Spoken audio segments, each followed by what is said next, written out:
Hello, everyone, and welcome to Week 9 of the MBC Sports Podcast. It's finals week here at Marist, but we're gearing up for an exciting second-round matchup Marist football has this Friday against Carver Columbus down in Columbus. My name's Andrew Sulliver. I'm joined again by Connell Scruggs and JP Eisenhower, and we're just going to talk a little bit about Marist football to begin with. Last week, Marist takes down Cedartown 42-22.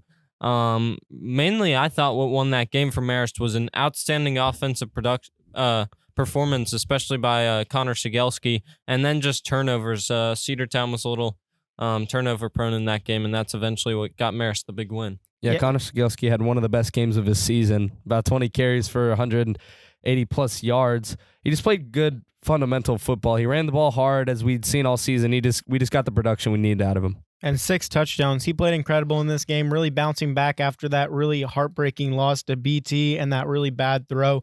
He really showed a lot more in this game. You saw why they give him so many carries in this game. He had production on every carry, and this offense is really looking great. My big concern, though, is now the secondary, which is not something I thought we'd be saying at this point, especially given how the secondary's played all year.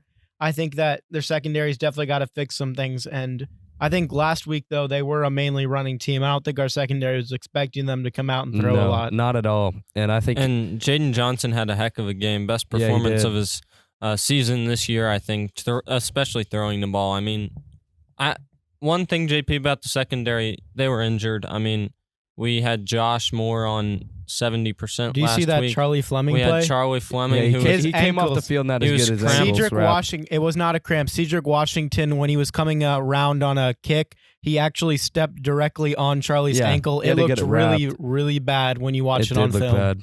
He had to come out and get it wrapped. Yeah, so both of those guys were slightly injured, and then another injury update.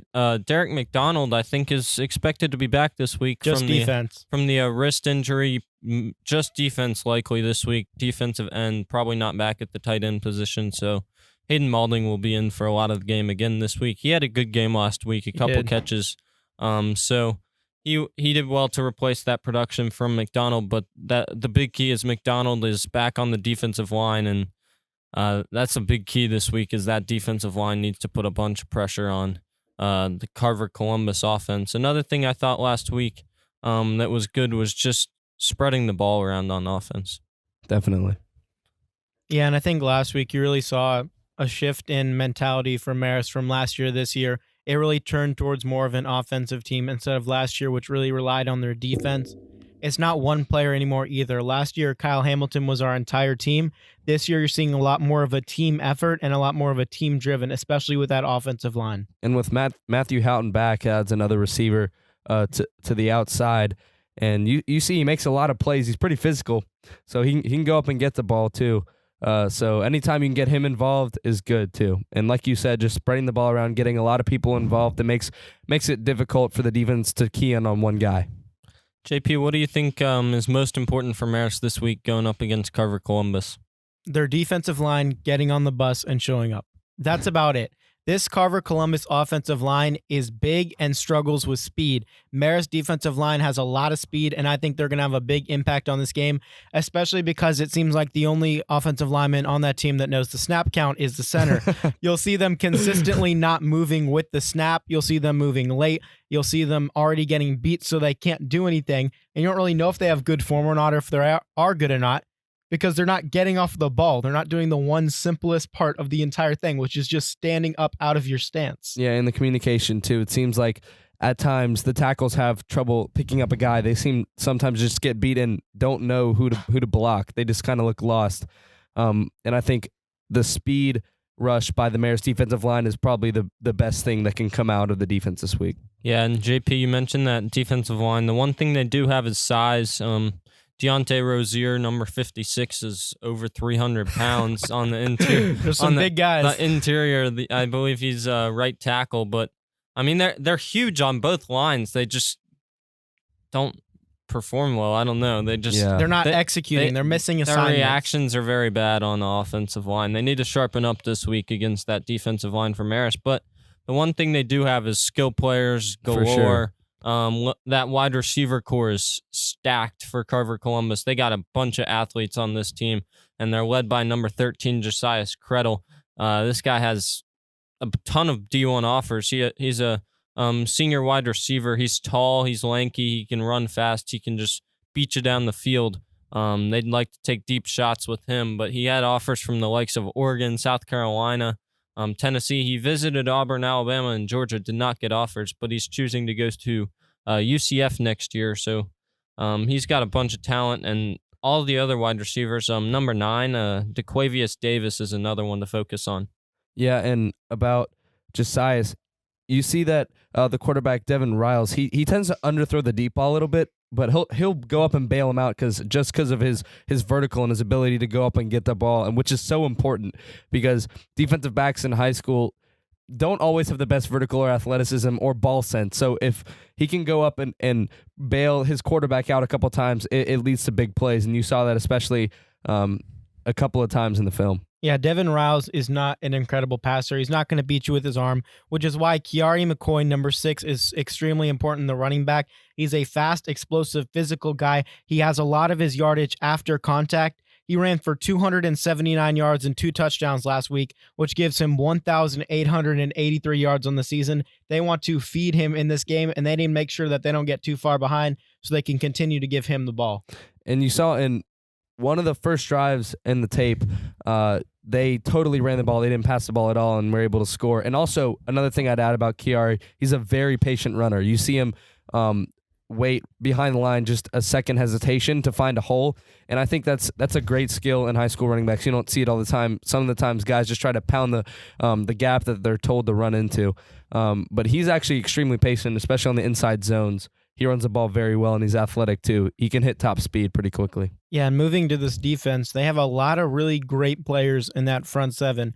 A couple that stand out to me, number 43, Robert Reed. He's fast, he's a pure pass rusher, and he's a great tackler. He's always around the football, and he shows up you'll see him in the screen after every single play. He's always around the ball. Another, number 44, he's a fast pass rusher, Jalen Williams. He is my sleeper player for this game.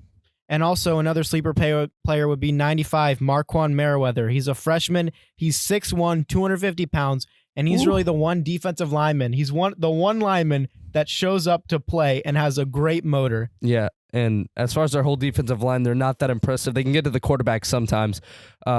And just generally talking about the defense, they run a lot of zone, just full zone. I saw cover 3 a lot and some cover 2, but they do in goal line situations and in the red zone, which is pretty typical, they run man and they mix it in. So I'd say about 70% zone, 30% man. But in the zone, they actually execute it pretty decently, but they tend to get beat in the middle and deep pretty. When they get beat, that's what happens. It's to the middle and deep. Yeah, this defense, they make a lot of great tackles. They make strong tackles. You're not going to see them missing any. They get interceptions. They get sacks. And this is a defense that's really similar to last week as far as how their defensive formation. They also run a 4-3 wide 9, which means that B-gap runs will once again be extremely important in this game. So, JP, what do you think's the key for Marist to get the just running game in general going? Because that was the key last week to winning, I think. I think it's basically the same as last week. When you look at how they play defense, they're two very similar defenses. The B-gap run on quarterback draws is going to be incredible to watch because it's going to be wide open just like last week. You'll see him getting these big chunk plays, and maybe we'll see him breaking his own 6-touchdown record in this game. That'd be exciting. Back-to-back 6-touchdown games, that'd be a feat for sure. That'd be tough. It's a tough. I don't know if you get tough performance. performance About that. Hey, tough do you want to talk performance about for Sigelski. Let's talk about the kicker, though. Yeah. Well, one more thing is, I think a thing is if Carver was watching the film from last week, or just knows about Marist, they'll know that Connor Sigelski broke out for 6 touchdowns last week. So that might be their defensive game plan, is to just shut down Connor Sigelski. That's why those linebackers I mentioned, it's going to be extremely important for them to have a big game against Marist. So if they do choose to shut down Sigelski, it's going to be big for Lincoln Parker and Thomas Rollauer, Brett Zoller, all to get the running game going, as well as Matthew Dunman. I mean, Lincoln Parker spends time on the defensive line, so for Matthew Dunman to come in and give him breaks too, that's going to be a big key this week. And yeah, going back to what you said about the kicking game, it's a struggle for You can't Carver even call it a Columbus. struggle when your kicker isn't even listed on your roster for anything that we've looked at so far. You are not playing well. They are not even kicking extra points. They don't trust him so bad. They don't kick extra points. You can see on the kickoffs are to the 30 or the 40. The kickoffs are like a dead duck. Yeah, it's That's usually like. to the 30 unless it bounces and rolls, and then it's to the 20. That's one thing I'm sure Marist has practiced this week is all the pooch kicks, picking out who they want to return them. I mean, you might see them sneak one of their return men up to the 30. Just or you might see them only have the return men at the 30. Don't even put anyone past the 30. You can't do that. You don't need to have them past the 30. But, yeah, and on the 2-point conversions, those are going to be big. If Carver Columbus starts scoring touchdowns, 2-point conversions, those are a free 2 points or a loss of 2 points right there. That's going to be big in this game. And any time Carver Columbus is inside the 50 pretty much, if it gets to fourth down, they're going for it. Even inside the 10, you wouldn't kick a field goal. No, they won't. If you're not kicking extra points, then you're not getting down on everything. on the other side of the field Unless almost they're every punting, time. they won't. And then they punt sometimes. Their punter is he's decent. He's okay. He averages probably 30 yards a kick, I think, about that. So they have really good punt blocking though. They do have good punt blocking. That's one thing you need to watch out for. They're going to definitely be blitzing Richard a lot on those punts, and he's going to have to get him out quick. And field position is going to be huge in this game. If the defenses show up to play and get stops, Marist could very easily win the field position battle just because of special teams. Yeah, and this Carver Columbus team, the Marist defense really has to show up. They're the highest scoring team in 4A, averaging 43.73 points per game over even Sandy Creek. The Marist offense only ranks 5th, which is still great with 37 points, but that number 3 defense that gives up 10 points per game has to show up. Yeah, let's take a look now at the 4A bracket. So we mentioned that Marist game, top right quadrant. The potential quarterfinal matchup for these two teams, Marist and Carver Columbus, is against Perry and Oconee County. Oconee County is a very good team to watch out for. Last week they had a great performance against Northwest Whitfield, I believe. They put up 41 points on them, winning that game very handily. This team's led by their quarterback, Max Johnson, the LSU commit.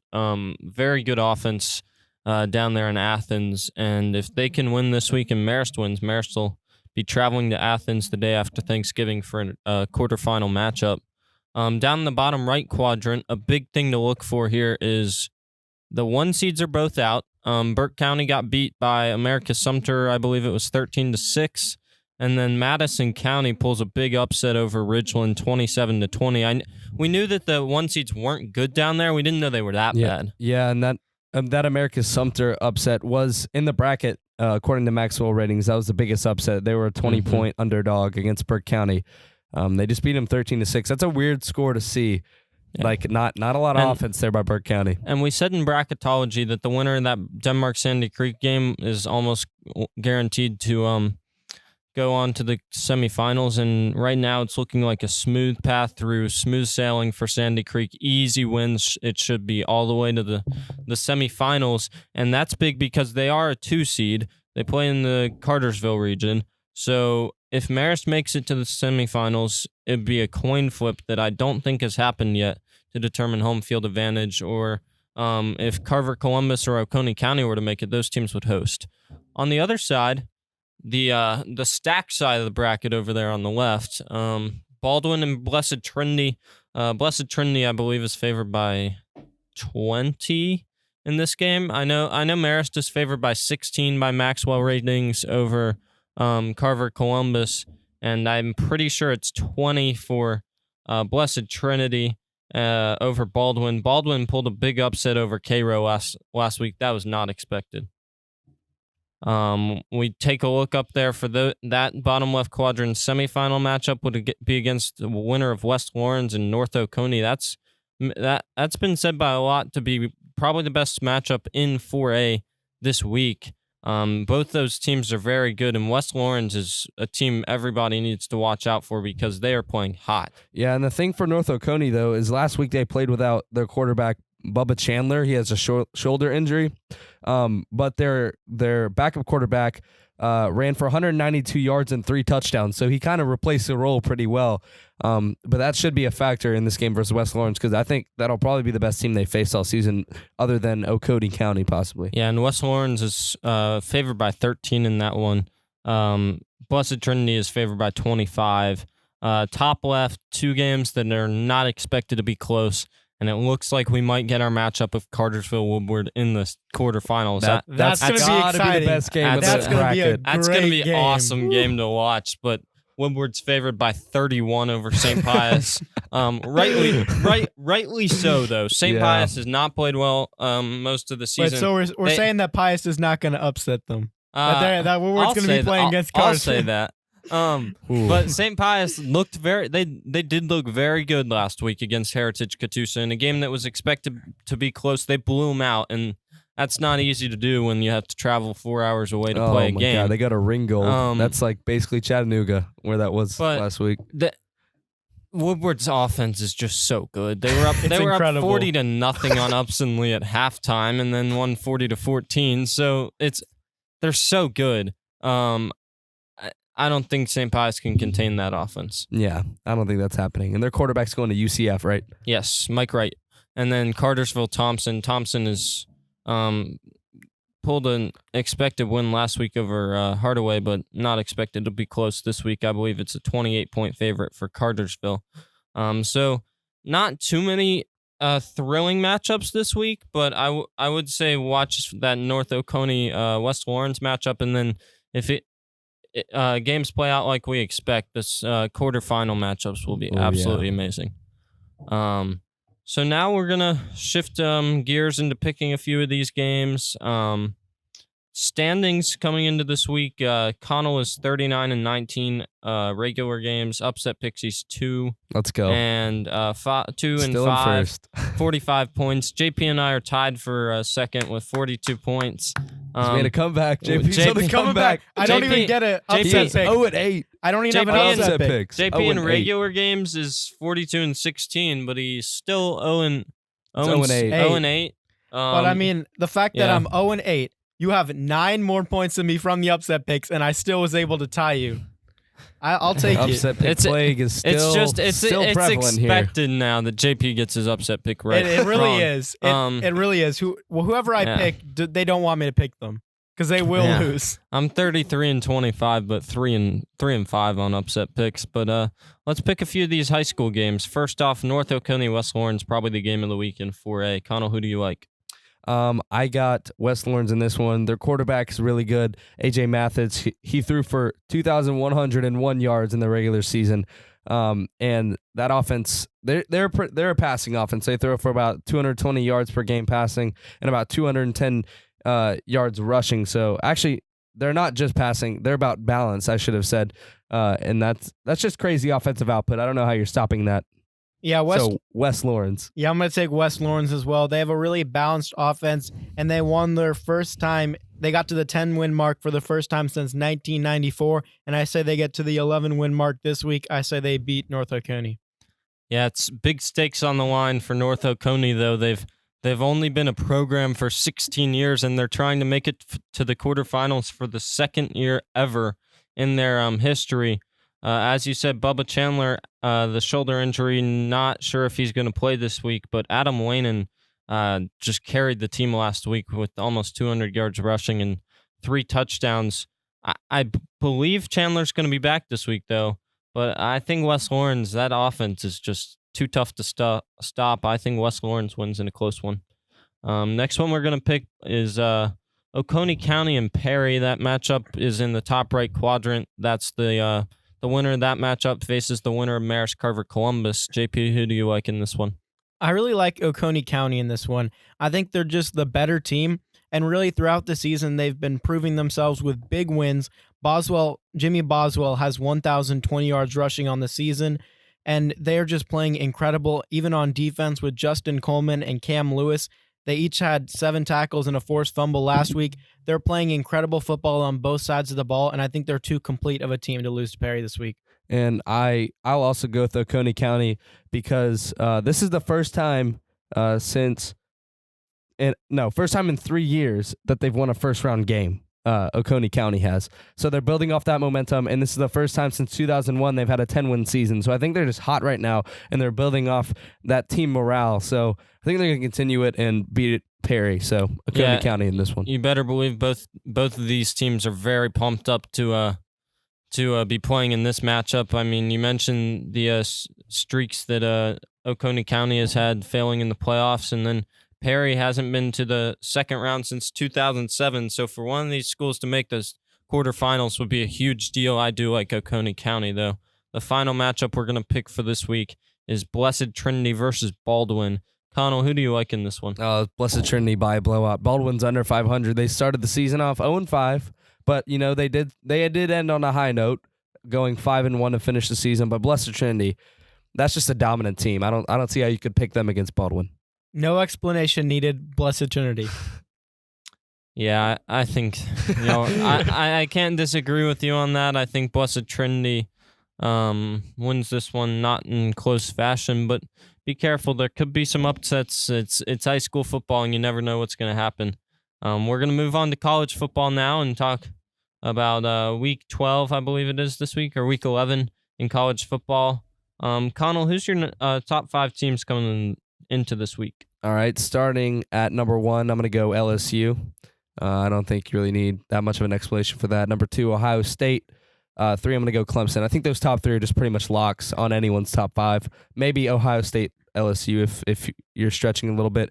4, I'm going to go with Georgia.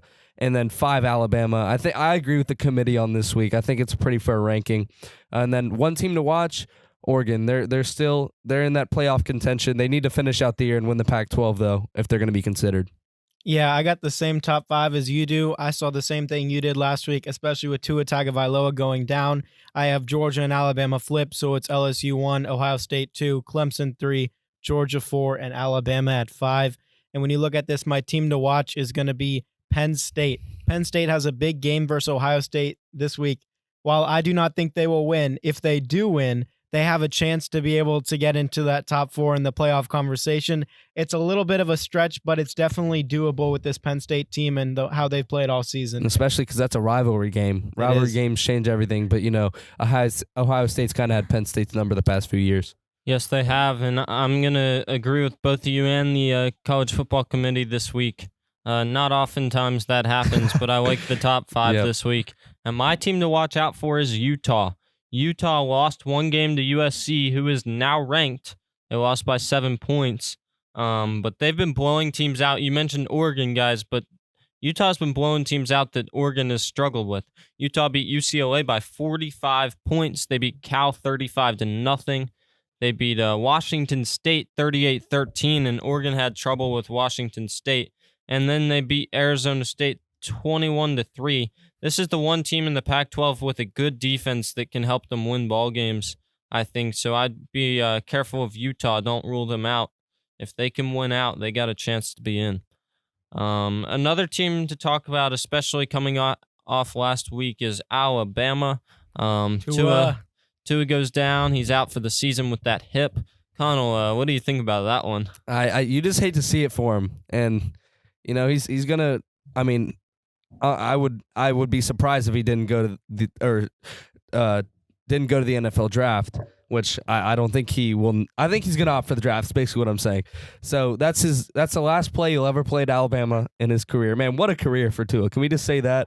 He played fantastic. He is number 1 in college football in 3 categories now. I think it's yards per attempt and I think it's like touchdown percentage or something like that. I remember hearing it on the radio. But he leads in college football in a couple of stats, and it's just you hate to see a guy like that go down like that, and with a chance to possibly contend for the playoff. I think I don't know if Alabama wins out. I don't think it's going to hurt their possibility of getting in the playoff because they won out, right? But it makes it a lot more difficult to win out now because they have Mac Jones at the helm instead of Tua, and that's a big difference right there, especially against Auburn because of that defense. Yeah, Tua's injury is huge for Alabama. He's really been injury prone his entire career, though, when you look back to last year and this year. It's really an unfortunate thing to see when you look at his, as you were mentioning, his draft status. I dropped him from my number 1 quarterback to my number 3 quarterback. It's really a big thing. You need to be durable in this league. I mean, it's really unfortunate to see because he was been such an incredible player. Everyone loves to watch him. It's such an explosive Bama offense, and I just don't think it's the same offense with Mac Jones. You mentioned their playoff it's definitely chances. not. Most likely they get into the playoffs as a 4 seed. But now, do you think that a Mac Jones against LSU is going to be better than a Tua Tagovailoa? I wouldn't say against most LSU? likely they get into the playoffs. I mean, It's most likely because Georgia has to beat LSU. They have to have a lot of scenarios go their way. Not that much. They have to have- What do you think they have to have go their LSU way? win out. They have to have. That's pretty plausible. That's it. They have to beat Auburn by, I would say, double digits. I think they just beat Auburn in I their think they beat Auburn. beat Auburn and an LSU win in their They end. need. What else do they need? Ohio State to win out, kind of, because a one-loss Ohio State probably gets in over Yeah, but them. that's very plausible too. These are all very and then- plausible things that are And like then predicted to they happen. just need the committee to pick them over Pac-12. Essentially, I think that's going to happen. If it ultimately comes down to that, and USC doesn't go on an absolute tear these next few weeks, USC. No, Utah, you mean? No, USC. I'm talking about for Oregon. Oh. USC needs to have a really big week because their one loss, or not for Oregon, for Utah, because Utah's one loss is to USC, and it looked really bad in the past. Well, it's starting to look better USC's now. ranked now. So. Yeah, now it's looking a lot better. So that's what I'm saying.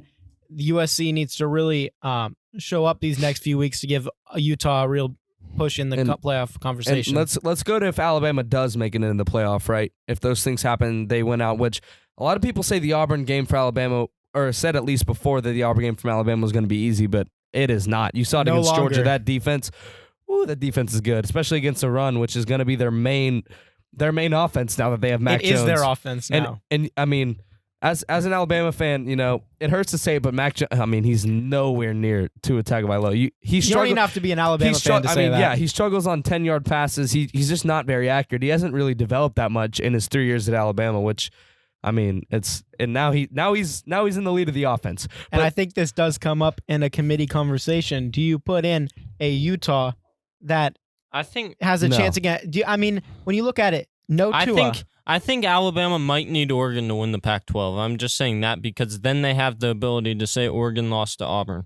But if Utah wins out, I think they might have some issues getting in over Utah. Well, I mean, even then, the one loss Utah has is to USC, right? Which is looking better now, but it's still not good, right? Because that was their third-string quarterback when they were playing Utah. They had their third-string quarterback in. One thing I will say, though, is when you look at it, I know you want to defend Alabama. No, but just I'm trying to be objective No, here. I know this, but when you look at it from this perspective, if you have Alabama winning out, can you really be the college football committee and look at Alabama and say, even without Tua, this is a playoff team? I don't think they can keep a team out of the playoff based on one player. That's all right now, I think Alabama's still better than Oregon. I don't know about Utah though. Alabama's That's the defense scares me. Najee Harris is the one thing that really keeps them don't in that know. top 5 for me. I can't really compare Oregon to Utah right now. We're gonna move on to some picks to wrap up this week. First off, College Game Day at Columbus this week. Ohio State, Penn State. This is a big one for the Big Ten. Connell? Ohio State, I think.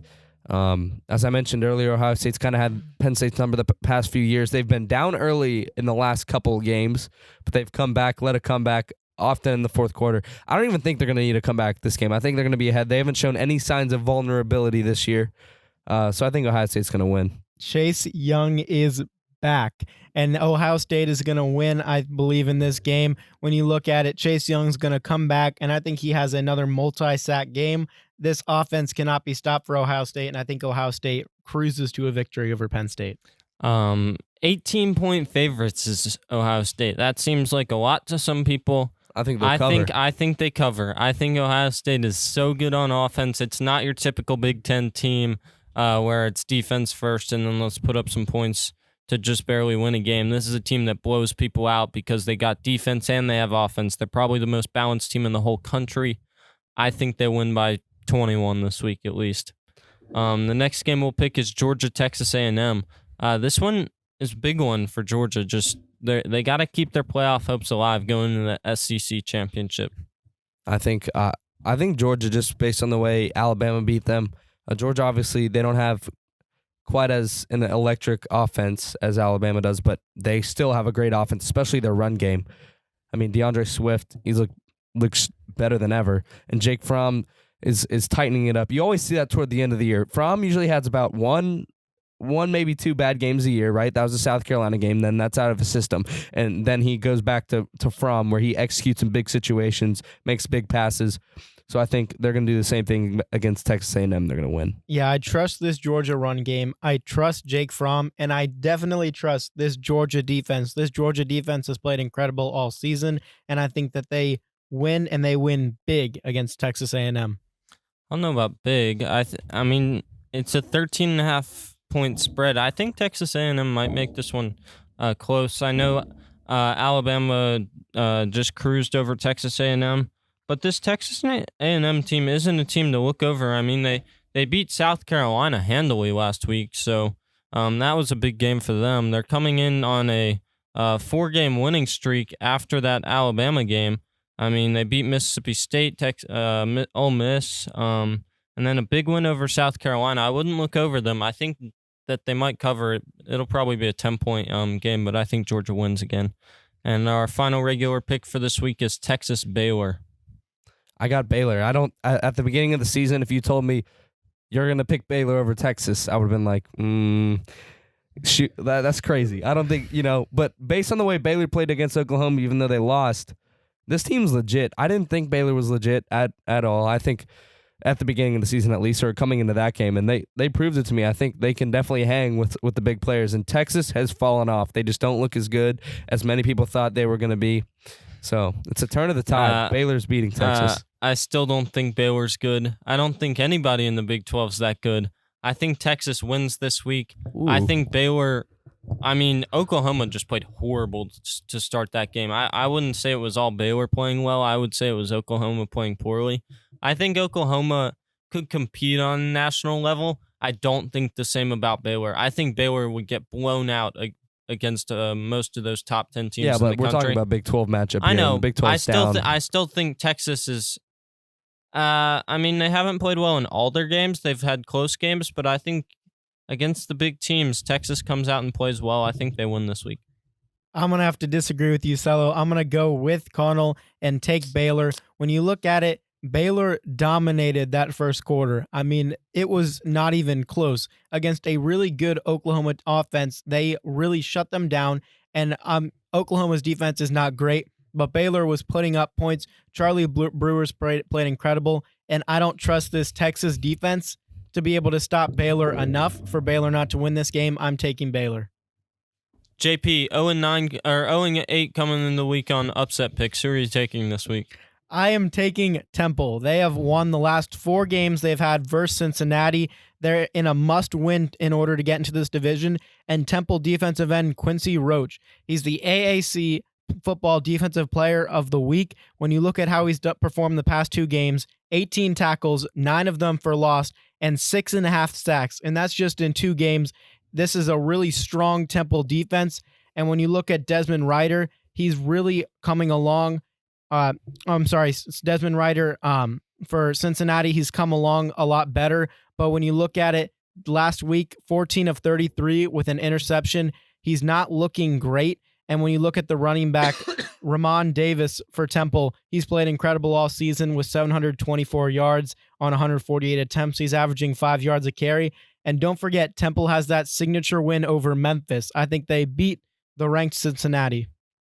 As far as me, I have Indiana over Michigan. Hey, this team, they're silent in the Big Ten, but they're starting to make some noise. They lost only by 7 to Penn State last week, and that was a great game. They hung in there. And almost pulled it out. And they're playing Michigan, who notoriously, they've looked better as the season's got on, but, Harbaugh, he might slip a bad loss in there. You never know. But, the way Indiana's been playing, and Michigan I always get kind of iffy about Michigan. So I'm going to take Indiana over Michigan in this one.